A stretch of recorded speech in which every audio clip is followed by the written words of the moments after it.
They called me a fool. A poor, gullible mother who didn't know her place. I still remember that evening, the way their eyes scanned me from head to toe, the way their smiles tightened when I greeted them. It was supposed to be a family dinner, but it felt more like a trial. I sat there, quiet, listening to people who thought kindness was weakness and money was character. They asked questions that weren't really questions, little traps, meant to embarrass me. One of them even said, "Some people just don't fit in certain rooms." And they laughed. I smiled, though. I didn't raise my voice, I didn't defend myself. I simply watched. Watching tells you more than words ever could. If you had seen me that night, you'd have thought I was just another woman trying to marry her daughter into a rich family. But what they didn't notice was the small detail on my wrist, an old bracelet with 3 tiny letters engraved inside. That bracelet had been given to me in another life, a life none of them could have imagined. A life that had built me, tested me, and taught me that sometimes, the most powerful people are the ones who let others underestimate them. That night, as they laughed at my silence, I thought to myself, "You have no idea who you're laughing at. My name is Helen." And before that dinner ended, someone at that table said something so cruel, it changed the way I saw my daughter's future forever. Before that night, my life was simple, the kind of simple that most people mistake for sadness. I woke up every day before sunrise. I'd make my tea, open the small curtains in my living room, and sit by the window to watch the world wake up. There was something peaceful about the sound of early morning, no noise, no rush, just birds and the wind passing through the old mango tree outside. My house isn't big. It's old, quiet, and full of memories. Every corner still whispers my husband's laughter. Sometimes, I still hear his voice telling me, "Helen, peace is richer than gold." He died many years ago, but he left me something stronger than money, he left me courage. After his death, I didn't fall apart. I couldn't. I had a daughter to raise and a business to protect. So I learned. I learned how to deal with men who thought they could talk over me in meetings. I learned how to stay calm when people underestimated me because I was quiet. And with time, that quietness became my weapon. I never liked noise. I never liked showing off. My life became a small, silent circle: work, home, a few loyal friends, and my daughter, Samantha. She was my pride. My only child. My reason to keep going when grief tried to pull me under. But as she grew older, I began to notice something that worried me. She loved beauty too much. Expensive things caught her attention. Fancy restaurants, gold jewelry, designer clothes, she loved them all. And every time she looked at me in my plain dress, I could feel her thinking, "Mom, you could do better." Sometimes she even said it. "Mom, why don't you buy a new car?" "Mom, everyone at my friend's house has helpers." "Mom, you own things but you live like you don't." I'd just smile and tell her, "Simplicity doesn't mean lack, sweetheart. It means peace." But I could see she didn't understand. Not yet. Maybe she needed to live longer to see what money can't fix. My daughter had everything, not just material things, but opportunity, education, freedom. I worked hard to give her a life I never had. But sometimes, the more you give, the less they see where it came from. Then one afternoon, I heard her giggling in the living room. She was on a video call with a man. Her face glowed the way only love can make a person glow. Later that day, she told me, "Mom, I met someone. His name is Michael." I smiled, but inside, I was cautious. A mother's instinct doesn't lie. She said he came from a wealthy family, that his parents were influential, that they lived in one of those glass houses people build to remind others they're successful. I asked her, "Is he kind?" She nodded quickly. Too quickly. Then she said, "Mom, he's perfect. You'll see." I wanted to believe her. A few weeks later, she brought him home. He was polite, charming, the kind of man who knew what to say and when to say it. He smiled easily, but it didn't reach his eyes. I've learned to pay attention to eyes. Smiles can lie, eyes can't. His were calm, but too calm. Like someone trained to hide what they truly felt. Still, I welcomed him kindly. I didn't want to judge him too early. After he left, Samantha said, "See, Mom? I told you he's perfect." I nodded, but my heart felt a quiet heaviness I couldn't explain. Days turned into weeks, and soon she came home waving her hand with a diamond ring. "He proposed," she shouted. I hugged her, but my eyes drifted to that ring. It sparkled so bright it almost looked heavy. I thought, let's hope the love behind it is just as strong. Then the calls started coming. His mother wanted to meet me. She said it was only proper. Her voice was gentle but cold, the kind that sounds sweet but stings after you hang up. She asked polite questions that felt like inspections. "Where do you live? What do you do? Who are your friends?" I answered honestly. I told her I live quietly, that I like simple things, and that my life has always been private. She paused for a moment, then said, "Oh, how lovely." But I could feel the distance in her tone, the kind of distance that says, "You are not one of us." That night, I couldn't sleep. I kept thinking about what kind of family my daughter was walking into. People like that rarely hide their true nature for long. I thought about pretending, about showing up to meet them dressed in power, in wealth, in everything they respected. But then I changed my mind. I decided to do something different. I wanted to see their hearts before they saw mine. I wanted to see how they would treat someone who had nothing to offer. Because how people treat the poor tells you everything about who they really are. So I made up my mind. When the invitation came, I would not go as Helen, the woman who quietly built something behind the scenes. I would go as Helen, the poor, quiet mother, the one they already believed me to be. That was the moment the test began. Not for me, but for them. The day of the dinner came faster than I expected. I woke up early that morning. The air felt heavy, like the sky itself was waiting to see what would happen. Samantha was excited. She spent hours getting ready, hair, makeup, the perfect dress. She wanted to look beautiful, and she did. When she turned to me and said, "Mom, aren't you going to dress up?" I smiled and said, "This is fine." My outfit was plain, a simple brown gown, soft shoes, and my old handbag. No jewelry. No makeup. I saw the worry in her eyes, but I didn't explain. Some lessons are not taught with words. We drove there together in silence. The road was long, smooth, and clean, the kind that leads to wealth. When we reached the house, I almost smiled. The building was enormous. Tall white pillars. A silver gate that opened by itself. The kind of house where silence feels like pride. A maid opened the door and smiled politely. But her eyes told me she had already been told who I was, the mother from the other side of town. Inside, everything shined. Glass tables, golden lights, paintings that looked too expensive to touch. I could hear soft music playing, the kind that makes people feel important. Then she appeared, his mother. Elegant, tall, dressed in white silk. Her perfume filled the air before her voice did. "Oh, you must be Helen," she said. Her smile was sharp but controlled. I nodded. "Yes, ma'am. It's lovely to finally meet you." She looked at me slowly, from my shoes to my dress, then to my old handbag. "You look comfortable," she said, in that polite way rich people use when they're insulting you softly. I smiled. Yes, comfort is something I value. She gave a small laugh that didn't reach her eyes. "Of course," she said, and walked ahead, motioning for us to follow. We entered the dining room. The table was long, covered with silver plates and folded napkins that looked too perfect to touch. Everyone was already seated, his father, two brothers, a sister, and some relatives I hadn't met. Their faces held the same expression, polite curiosity mixed with quiet judgment.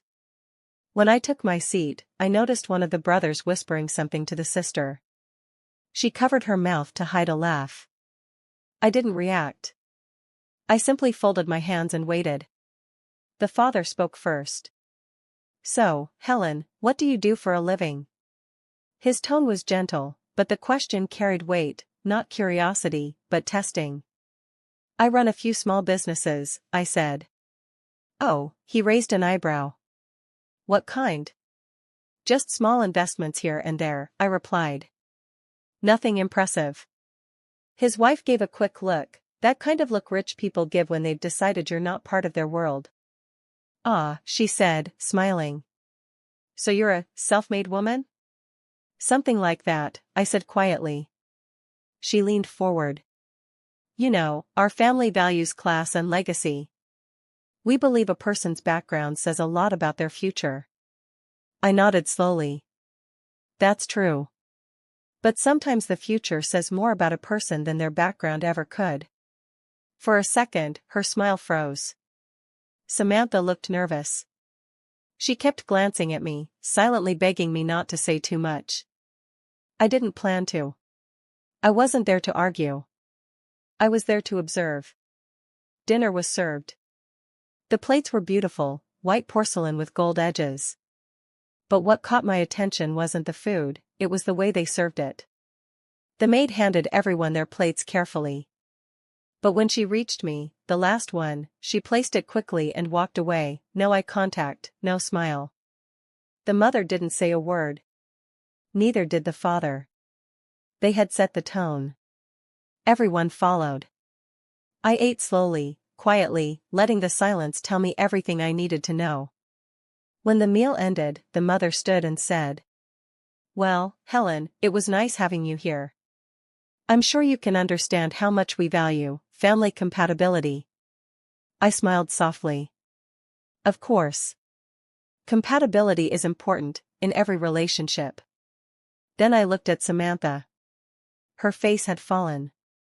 Her excitement from the morning was gone. She saw it now, what I wanted her to see. I stood, thanked them politely, and walked out. As we got into the car, Samantha didn't speak. Neither did I. Halfway through the drive, she finally whispered, "Mom, they treated you so badly." I smiled. "I know, sweetheart." She frowned. "But you didn't even defend yourself." I looked at her and said, "Defending myself would have been for me. Watching how they treated me, that was for you." She stared at me, confused. I turned to the window and whispered, "I wanted you to see who truly respects people, not their clothes, not their money, but their soul." The silence in the car that night said more than words ever could. That night, I couldn't sleep. Not because of what they said, I've heard worse in my lifetime. But because of what I saw in my daughter's eyes. Disappointment. Confusion. Shame. She had seen, for the first time, what pride can turn good people into. The next morning, I sat by my window, sipping tea from the same chipped mug I've had for years. The sun was rising, painting gold on everything it touched. And I smiled because I knew, deep inside, gold never loses its shine, no matter how much dust covers it. Around noon, my phone rang. It was Michael. His voice sounded smaller than usual. "Mrs. Helen, I just wanted to apologize for last night. My mom can be a little direct." I paused, then said gently, "Don't apologize for what you didn't stop." Silence. "I understand," he said quietly. "She just worries about me. She thinks your daughter deserves better surroundings." "Oh?" I smiled. "Better surroundings, or better appearances?" He didn't answer. "You know, Michael," I said softly, "it's strange how people measure worth. Some use money. Some use manners.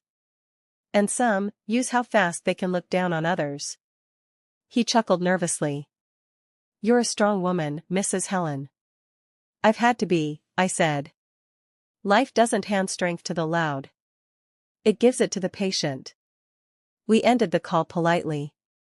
But I could tell, my calmness unsettled him. People like that expect anger. They never know what to do with peace. That same week, Samantha came home, tears in her eyes. Mom, she said, his family doesn't want the wedding anymore. They said we're not compatible. That you're not their kind. I nodded slowly. And what did Michael say? He didn't defend me. He just said he's sorry. I reached for her hand and said, then thank him. She blinked, confused. Thank him? For what? For showing you the truth early. Some women spend years learning it. She cried, and I held her. Sometimes, love needs to break before it can open your eyes.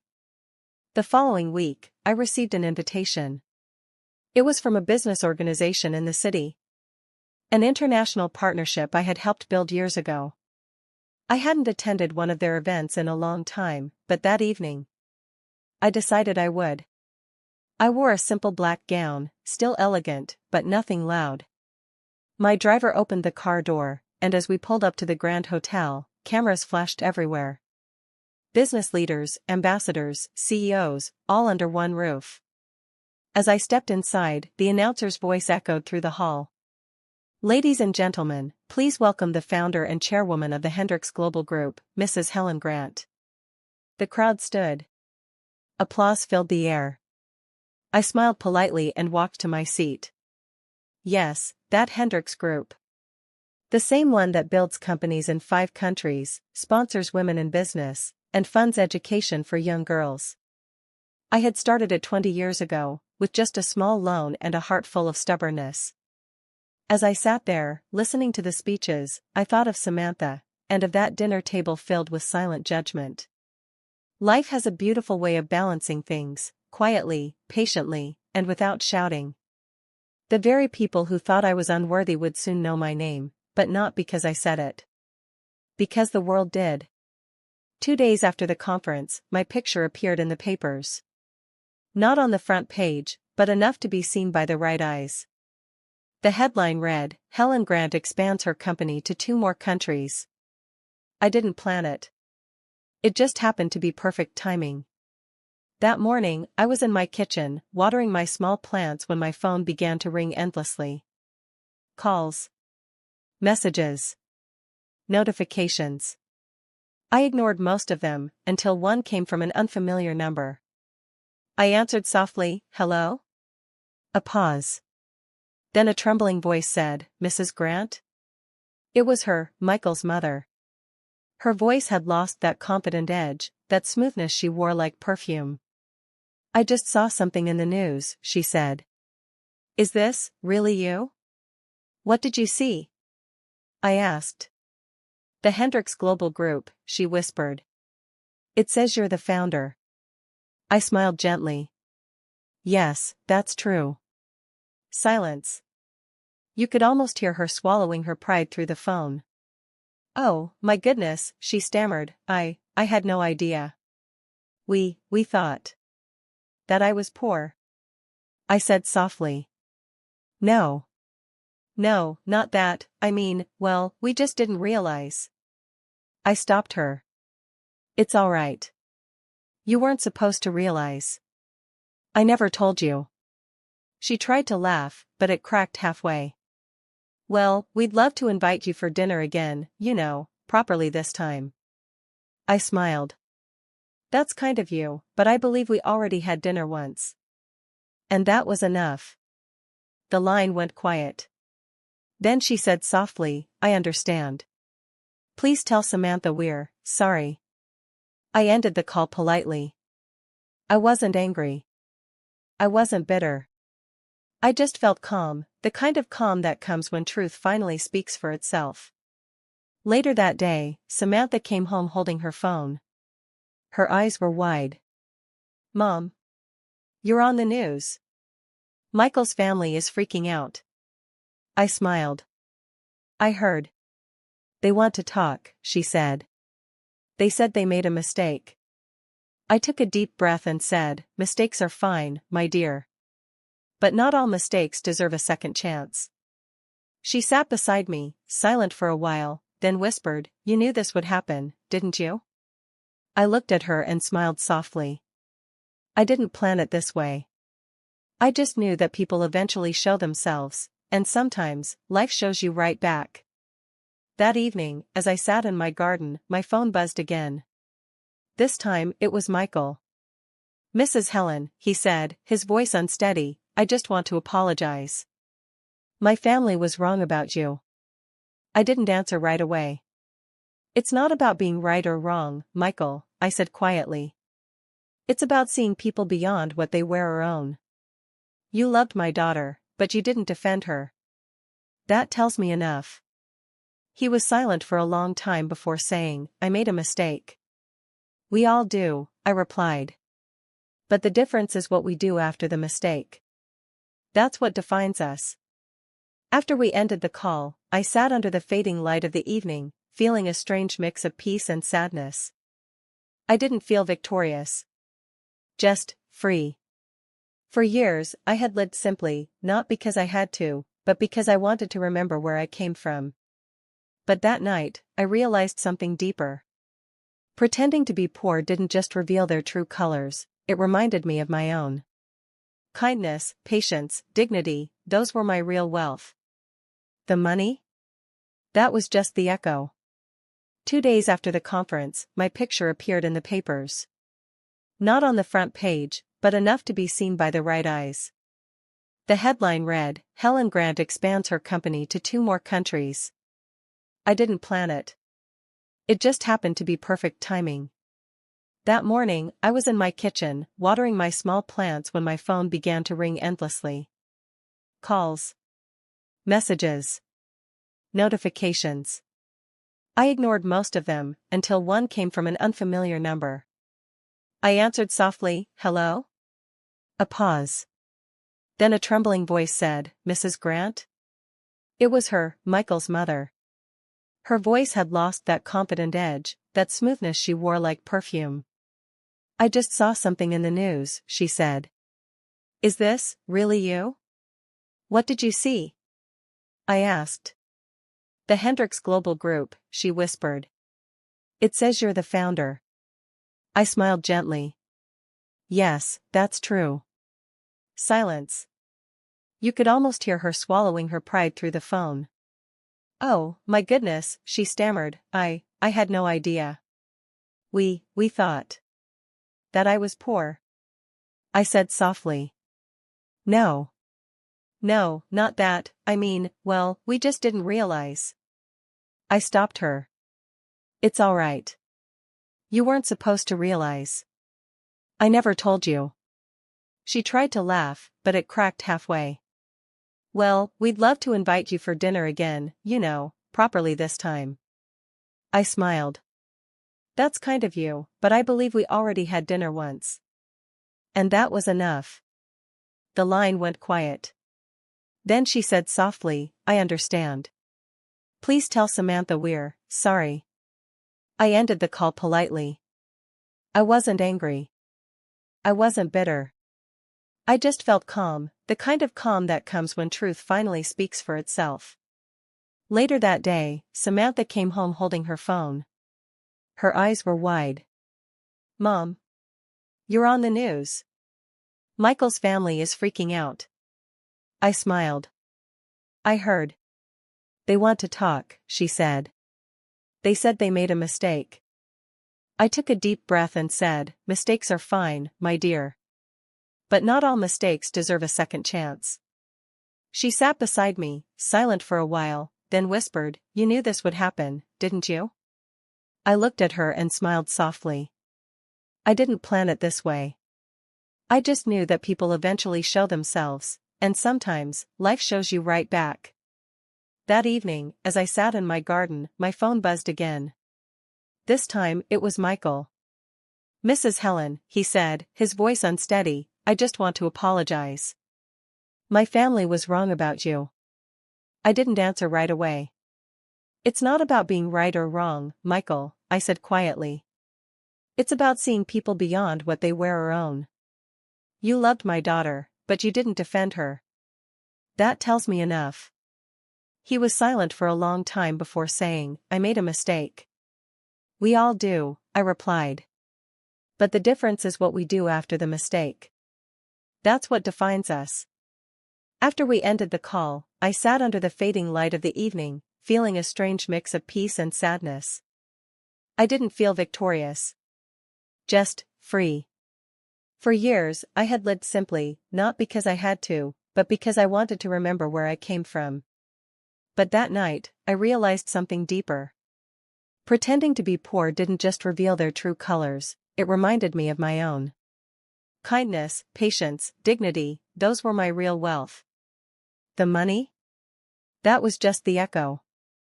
The morning after the news broke, I woke up to silence, not the soft silence of peace, but the kind that feels like anticipation. The world outside went on as usual, but I knew for certain that inside Michael's family, nothing was usual anymore. His mother paced her house, phone pressed tightly to her ear. "Did you see it?" she asked, almost trembling. "Helen Grant, the founder of the Hendricks Global Group?" Her voice carried the weight of shock, disbelief, and perhaps the faint sting of guilt. She repeated the words to anyone who would listen, her polite confidence from the engagement dinner now gone. Michael's father tried to act calm. But calmness can't hide surprise forever. I imagine him sitting in his office, staring at his screen, speechless, fumbling for words. I had no idea," he stammered when he called me. "No one told you to know," I said softly. "You assumed. That was your choice."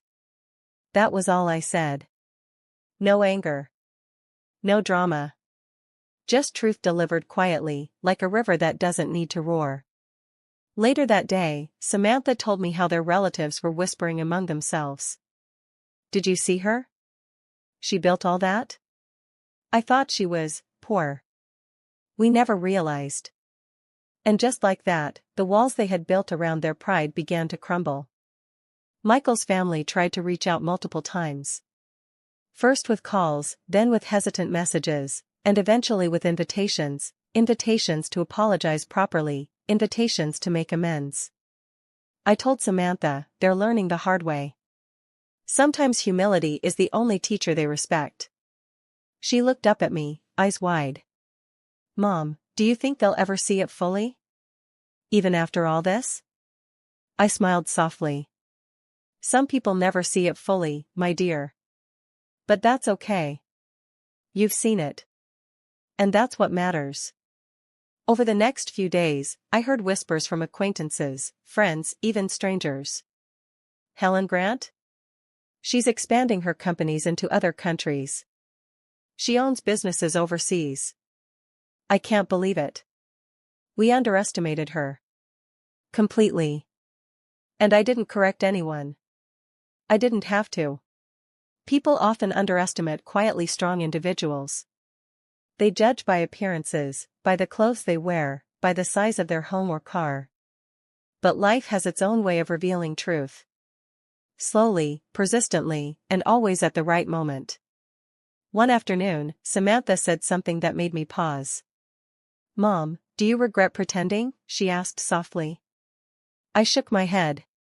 "No, my dear. I did it not for myself, but for you. So you could see what's really important. So you could understand that wealth isn't measured in dollars or dresses or dinners.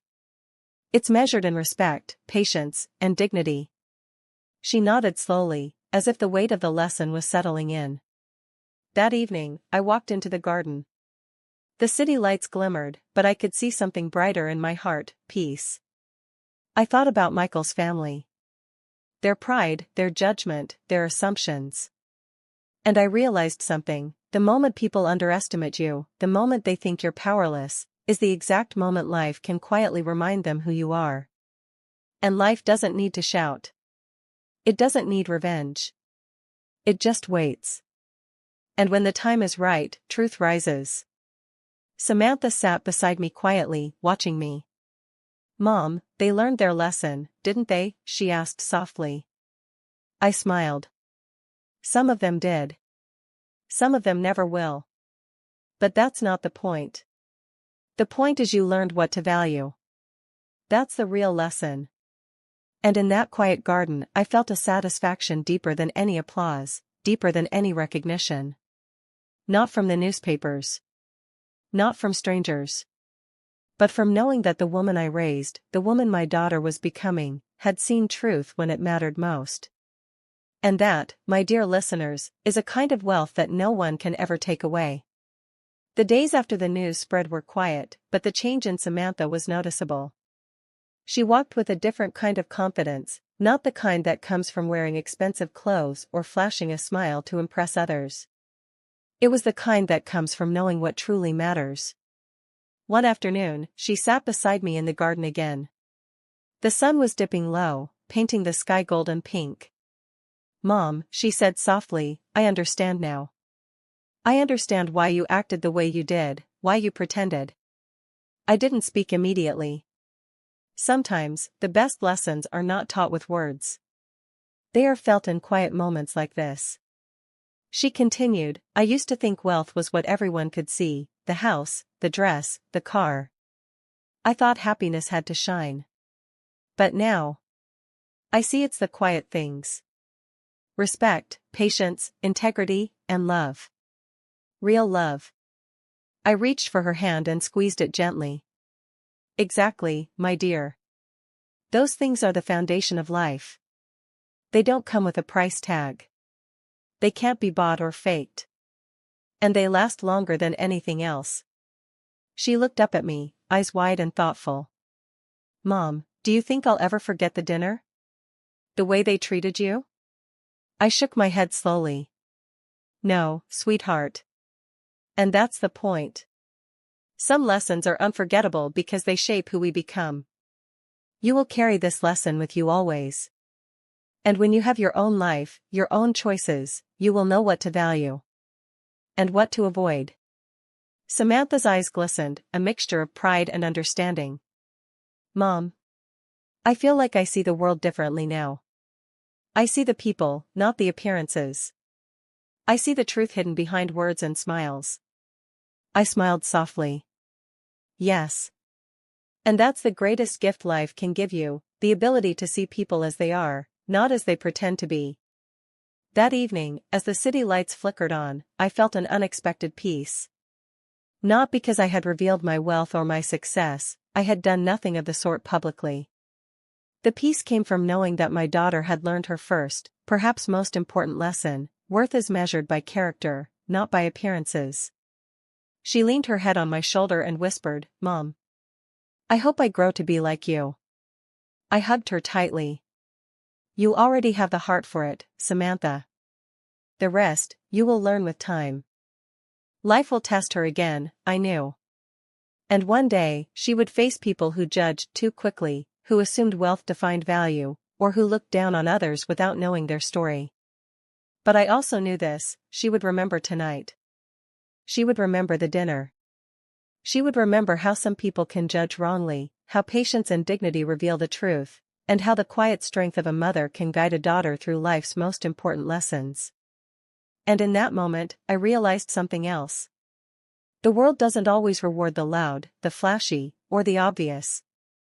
It rewards the patient, the wise, the kind.